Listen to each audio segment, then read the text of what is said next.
I am Jodie Svagr, and I have a dance company called Detroit Urban Ballet, and I also teach at the Detroit Windsor Dance Academy, the Art Lab J, and Gone Dancing Studio in Chesterfield. So how did you get started in the field of dance? Oh gosh, when I was 3. My parents put me in my little tutu, and that's how I started. But when I was older, I was dancing a lot. I was going to school for architecture, and they kept telling me I would have to give up dance to be an architect. So I ended up getting spotted at a dance competition that Gus Giordano was at. So he gave me a scholarship to go to the Giordano Dance Center. It was a work placement scholarship, but I was there. So I moved to Chicago and gave up architecture. Wow, so how was your experience when you moved to Chicago? It was hard. It was hard. I didn't have family support, so it was difficult. But plus getting exposure to different teachers and different way of teaching style was difficult. But I didn't do so well at Giordano's. My personality didn't mesh with the personalities of the teachers there, so I ended up going to the Ruth Page Foundation and Joel Hall Center instead. And I just kept pushing over the years and just kept learning and ended up training with some amazing teachers.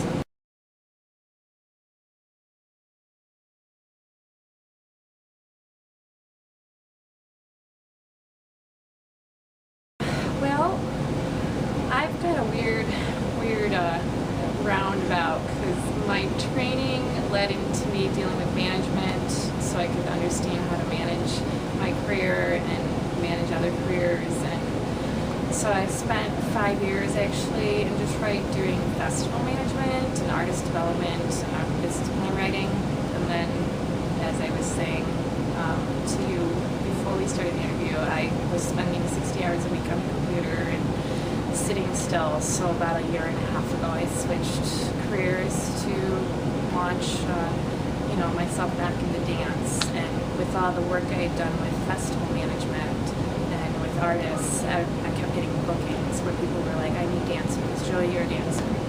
Can you provide dancers for this or that?" So last year I did. In 9 months, I ended up doing at least one show a month. So between 1 and 2 shows a month. So I think it was about 13, 14 shows I did in 9 months last year. So this year's a little different because I'm teaching twice as much. So I haven't been doing any performances so far this 9 months because teaching a double load schedule is a little more difficult. But once I get the hang of the double load schedule, then I'll be back to performing. How was the transformation from planning performances to creating your own performances for your own company to now teaching? How was it? There's something really amazing about being on stage and just seeing work come to life, and then seeing people film or, saying that they saw me perform. Because, for a long time people would be like, "Oh, I used to go to your events," or "I've been to your event." And now it's like, "Oh, I saw you perform and you're fantastic." And I remember last year I had people tell me that they've been to every show that I had done, and I was like just meeting them for the first time, and they've been to every show that I had done over the last 9 months. And it was pretty incredible feeling to be like the person performing rather than the person behind the scenes. So I liked it. I definitely liked it. That's why I keep doing it. So through your experience of dance, if you could put together words that would explain your training, your career, and your dedication, what words would you use? My training and my career.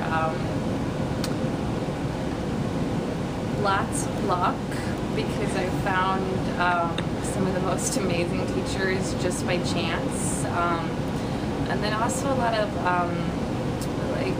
dedication, because and a lot of just pushing myself. If I don't understand something, I'll go out and try and figure out how to understand it, or I'll go somewhere and train somewhere or with a new teacher until I understand a movement. Yeah, I just do a lot of research and a lot of luck. I already said luck, but a lot of research, dedication, luck, and this passion. You have to be passionate about it, otherwise it'll like kind of, get you down. So you gotta just keep pushing. So, What advice would you give to future dancers that are now following in your footsteps? I would say research a lot. Make sure the people that you are going to be working with are people that have similar values as you, people that have similar styles, or people that will push you to be a better person. And definitely look for locations that, will be respectful to you as a person, push you to be better, and also fulfill you as a human being.